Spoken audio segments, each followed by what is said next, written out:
네, 반갑습니다. 한국전력공사 전력연구원에 근무하는 조성수라고 합니다. 이렇게 먼 곳 제주에서 이렇게 만나 뵙게 되어 반갑고요. 또한 이렇게 그 귀중한 자리에 초청해 주셔서 고맙습니다. 그리고 그 에너지 공기업이라는 어떤 공통 분모가 있는 것 같습니다. 한국전력공사랑 수자원공사, K워터. 그리고 예전에 보니까 이제 제가 그 대덕 연구단지에 있는 문지동에 있는 그 전력연구원에서 계속 근무를 해왔는데요. 그리고 이제 배전계통에 연계되는 그 신재생 연계 기술에 대해서 계속 연구를 해왔는데, 과거에 아마 수자원공사와 한국 그 전력연구원의 어떤 뭐 그 MOU도 맺고 같이 연구 협력도 했던 그런 과거도 있더라고요. 그래서 앞으로 이 에너지라는 그 키워드를 가지고 좀 더 그 협력 관계가 더 잘 되면 좋지 않겠나 이런 생각을 하면서 이렇게 왔고요. 그 다음에 이제 제가 왜 여기에 초청을 받았을까라는 생각을 잠깐 했는데, 결국은 아까 그 선행된 발표자님들께서 이제 발표하신 내용을 보니까 여러 가지 에너지 사업을 준비하고 계시고 또 잘 매대하고 계시고 또 그런 부분들을 보고 그 지금 박준배 교수님이 말씀하신 그 시장 제도와 그리고 실제 그 비즈니스가 물리적으로 에너지를 주고받으면서 일어날 전력망이 굉장히 중요하겠구나 이런 생각을 들었습니다.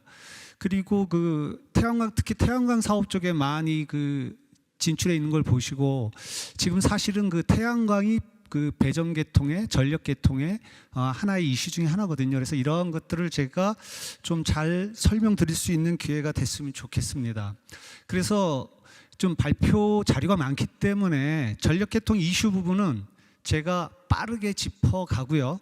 그 다음에 이제 두 번째 현안 해결을 위한 것은 이렇게 보시면 될 것 같습니다. 나름대로 한국전력공사에서 개통을 운영하는 데 있어서 이런 어려움이 있는데 그 중에 한 부분을 이러한 방법으로 풀고 있구나라고 이해해 주시면 될 것 같고, 아마 그런 것들은 유틸리티 기업에 어디나 있을 수 있는 일이니까 그냥 하나의 사례로 보아주시면 감사하겠습니다.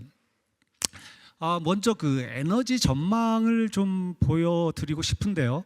에너지가 이제 이 현재 기준과 2050년 기준을 보면 전기와 열이 차지하는 부분이 발전원부터 사용 부분까지 굉장히 확대되고 있다. 이것이 큰 에너지의 추세다. 이 부분에 좀 집중하시면 좋을 것 같고요. 그 다음에 재생에너지가 트렌드가 되는 건 이미 알고 계시고, 우리나라도 2050년 탄소 중립을 위해서 굉장히 도전적인 목표를 세워놓고 선진국들과 같이 달려가고 있다. 하지만 많은 문제점들이 이제 예측이 되죠. 그래서 이러한 것들을 위해서 이제 준비를 하고 있는 것이고, 그리고 또한 그러한 에너지 발전원들이 과거에는 원거리의 대형 발전소에 에너지를 전송하면서 이루어졌는데, 이제는 그림에서 보시는 것처럼 굉장히 작은 소규모의 분산 에너지들이 전국적으로 분포하면서 확대되어 나가고 있고요. 이러한 것들은 이제 최근에 분산에너지 특별법을 통해서 사실은 이제 여러 가지 배경이 있지만 송전망 건설의 어려움도 있고, 그다음에 에너지의 그 합리적인 소비를 위해서 사실은 에너지를 소비하는 근처에서 발전을 한 게 가장 효율적이겠죠. 이러한 차원에서 분산에너지 특별법도 이제 시행이 되고 있습니다. 자, 이러한 그 여러 가지 에너지 정책과 에너지의 전망 속에서 실제 그 전력 계통에는 보시는 그림과 같이 재생 에너지들이 이제 그 전력 계통은 송전 계통과 배전 계통이 있는데, 특히 배전 계통에 많은 그 신재생 에너지들이 신청이 되었고 접속이 되고 있습니다. 그리고 특히 배전 계통은 주로 이제 태양광이 주로 연계가 되고 있고요. 이렇게 태양광이 많이 들어오는 것은 어찌 보면 어떤 에너지 밸런스 차원에서 그렇게 좋은 일은 아닌 것 같습니다. OECD 평균을 봐도 태양광의 비중은 약 15%밖에 안 되고, 기타 선진국들을 봐도 그렇게 높지 않은데 우리나라는 한 62% 정도 되고 있고요. 그림에서 보시는 바와 같이 태양광이 굉장히 큰 용량을 차지하고 있습니다. 태양광은 아시다시피 발전력이 특히 그 일사량에 의존되기 때문에 피크 시간대에 많은 양이 발전이 되고 있고, 그 아래쪽의 그림을 보시면 제주 계통의 수급 그 곡선인데 태양광 발전이 많은 날 커테일이 많이 일어나고 있죠. 그래서 사실 그 계통을 운영하기가 어려움이 있다. 그리고 이제 이것은 이런 재생에너지 발전원들의 비중이 높아질수록 개통의 불안전성이 증가하고 있고 거기에 대해서 이제 대책들을 이렇게 세우고 있는데 우리나라 육지 개통으로 보면 한 2단계, 제주 개통 기준으로 보면 현재 3단계에 도달해 있고 앞으로 이런 단계가 점점 높아질수록 그 전력 개통이라는 시스템이 점점 운영하기에 어려움이 있고 그다음에 그런 얘기는 사업하는데 제약 요소가 될 수도 있다는 얘기가 되겠죠.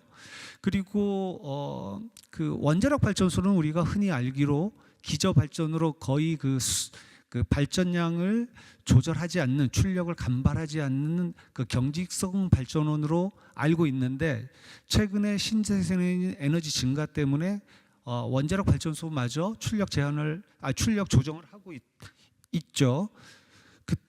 그 다음에 이제 그 전력 계통의 그 주파수에 대해서 좀 설명을 드리려고 하는데요. 자, 그러면 이런 수급 밸런스가 안 맞는 게 어떤 문제점을 개통에 일으키냐면 전력 개통은 이제 그 발전과 소비가 그러니까 발전량과 부하량이 매초 그 서로 균형을 맞춰야만 60Hz라는 주파수를 유지할 수가 있죠. 그래서 전력 계통은 크게 보면 주파수와 전압을 잘 유지하면 안정적으로 갈 수 있는 계통이라고 시스템이라고 볼 수 있고요. 그러한 것들을 잘 관리하는 것이 전력거래소와 이제 한국전력공사의 역할인데 그중에 특히 이 주파수는 그 계통의 안정도에 직접적으로 영향을 주는 것입니다. 그래서 이것이 매번 그 균형을 이루도록 해야 되는데 이제 계통에는 그 고장이라는 것이 발생할 수가 있죠. 그렇게 됐을 때 어떤 고장 상황이 오면 주파수가 떨어지게 되고 이렇게 떨어진 주파수는 아까 선행 발표자께서 한번 보여줬던 어떤 큰 정전이 일어나지 않도록 빨리 그 주파수를 정상으로 회복시켜주는 그러한 기준과 그러한 제도와 그다음에 거기에 필요한 그 예비 발전량들이 준비되어 있습니다. 이렇게 해서 운영이 돼야 되는데 최근에 재생에너지로 인해서 문제가 되고 있는 것은 이러한 주파수가 어떤 그 고장으로 인해서 주파수가 떨어졌다가 다시 회복되는 그런 일련의 과정들 중에 관성이라는 것이 이제 거기에 개입을 하게 됩니다. 그래서 예전에 있던 발전소들 그러니까 신재생 발전소, 인버터 베이스의 발전원들이 없는 순수하게 회전형 특히 동기 발전기로 이루어진 과거의 전력 계통은 기계적 관성이라는 것이 있어서 이런 고장 이벤트가 있었을 때 그 관성이라는 것이 그 주파수가 최저로 떨어지는 것을 어느 정도 막아주고 있습니다. 그래서 그림에서 보시면 파란색이 이제 관성이 큰 예를 들어서 이전에 그 신재생이 많지 않던 그런 계통에서는 그런 이벤트 발전기가 하나 탈락했을 때 주파수가 많이 안 떨어지고 복귀를 하는데 이제 점점 더 그 인버터 베이스의 재생에너지 발전원들이 많아질수록 똑같은 이벤트가 발생해도 그 주파수가 떨어지는 깊이가 점점 더 깊이 떨어지는 겁니다. 아까 이제 그 박종배 교수님이 설명드렸던 비중앙 급전 발전기가 늘어난다는 것이 이러한 현상을 더 가중시키는 것이라고 볼 수가 있는데요. 그렇게 되면 어떤 문제점이 있는가 하면 저희는 이제 60Hz가 그 기본 주파수인데 이게 59Hz 이상으로 내려가면 부하 차단을 하게 됩니다. 왜냐하면 그 이하로 떨어지면 발전기들이 소손을 막기 위해서 발전기 자체가 발전을 중지하게 되면 주파수는 더 떨어져서 대정전으로 갈 수가 있거든요. 그걸 막기 위해서 이제 부하 차단을 하고 있는데 저희가 2012년인가요? 그때 그 이제 추석 연휴 끝나고 수급 밸런스가 안 맞아서 순환 정전을 한 적이 있죠. 그런 사태가 오게 되는 겁니다. 그래서 이 관성력을 확보하는 것도 굉장히 큰 이슈가 되고 있고 그러한 것들이 이제 사실 준비가 되고 있습니다. 이러한 우려는 실제 2019년 8월 영국에서 대규모 정전으로 실제 발생을 했습니다. 이때 이제 송전 계통에 낙뢰가 쳤고요. 그로 인해서 전압이 순간적으로 약 75ms 동안 전압이 떨어졌다가 복귀가 됐는데 문제는 그 전압이 떨어졌다 복귀되는 그 순간 화력발전소, 그다음에 해상 풍력발전소, 그다음에 배전 계통에 있는 발전원들이 서로 연속적으로 계통으로부터 분리되면서 주파수가 급격히 떨어졌고 그로 인해서 그 주파수가 부하 차단 주파수까지 도달하게 돼서 실제 100만 가구 약 40분 정전이 됐고 이때 히드로 공항도 정전이 됐던 걸로 기억하고 있습니다. 그래서 이러한 것들을 막으려고 이제 그 신재생 특히 태양광 발전소에 전압이 많이 떨어져도 발전력을 일정 기간 그 정해진 시간 동안 발전력을 유지하라고 요구하는 기능이 이제 LVRT 기능이 되겠고요. 그 다음에 그런 저전압 이벤트가 된 다음에 전압이 정상적으로 복귀가 됐을 때 이제 주파수도 흔들렸다가 복귀를 하는데 주파수는 좀 더 긴 시간을 가지고 떨어졌다가 복귀하게 되는데 그 주파수도 정해진 시간 동안 어느 정도 범위 내에서는 버티라고 하는 LFRT 로 프리퀀시 라이더 스루 이런 기능들을 이제 신재생 인버터에 요구하게 됐습니다. 그래서 이건 개통 안정도를 위해서 요구하게 된 건데 보시는 그림에서 보시면 아까 그 전력 개통에 태양광이 많다고 했잖아요. 이런 태양광 인버터들이 최초의 개통에 연계될 때는 이런 기능들을 요구 안 했었고요. 그 비중이 커지고 개통 안정도를 위협하게 되니까 이제 이러한 요구들을 하게 되는 겁니다. 그리고 또 하나 이슈는 실제로 물리적인 그 전력 개통이 부족해서 접속이 지연되는 이런 문제점들이 있었습니다. 그리고 또 하나 연계되는 연계점에 전압이 상승하는 효과를 냅니다. 재생에너지들은. 그렇기 때문에 이제 이 전압 유지가 굉장히 어려운 이러한 이슈들이 있습니다. 그래서 지금까지 이러한 이슈들이 있는데 그러면 여기에 대해서 어떻게 대응을 하고 있느냐를 이제 그 서로 연결을 해서 설명을 드릴 건데 이제 그 솔루션은 지금 저희가 그 중에 하나로 접근하고 있는 게 기존의 인버터를 좀 스마트한 기능들을 넣어서 활용하자는 그러한 것들이 적용이 되어 있고 그러한 것들이 이제 현재와 그다음에 향후에 어떻게 될 건가를 좀 설명드리도록 하겠습니다. 일단 주파수 안정도는 좀 전에 설명드렸던 LVRT와 LFRT라는 기능을 요구하고 있고요.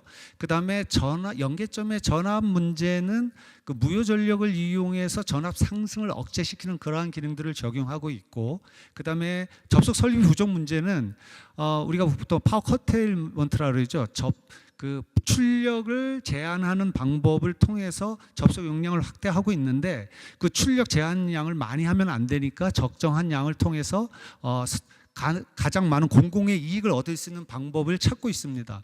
그러려면 이제 스마트 인버터가 실제 개통에 연결이 된 다음에 중요한 것은 통신 연결이 되어 있어야 적절한 관제가 된다는 겁니다. 제어가 된다는 것이고, 또 하나 저희가 문제점으로 볼 수 있는 것이 그러한 것들이 하나하나가 다 제어 대상이 되는데 현재 그 배정 계통에 많이 보급되는 게 100km 미만 아주 소용량들이 많이 보급되어 있는 것이 이런 제어 관점에서 좀 어려움이 되고 있다, 이렇게 이해를 해 주시면 되겠습니다. 그래서 그 스마트 인버터를 여러 가지 기능들을 요구하고 있는데 지금 국내에서는 14가지 기능을 요구하고 있습니다. 그래서 그 기능들을 뭐 전압을 관리하는데, 과부하 관리하는데, 그다음에 개통 안정 이렇게 구분해서 볼 수가 있습니다.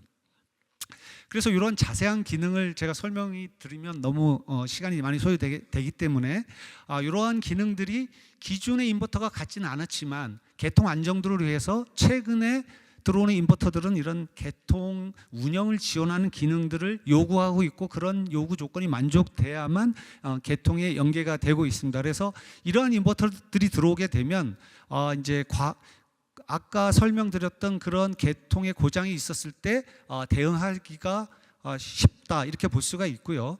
특히 그 무효 전력 제어 부분은 좀 더 그 배정 계통의 전압 관리가 가장 큰 이슈이기 때문에 조금 더 설명을 드리려고 하는데요.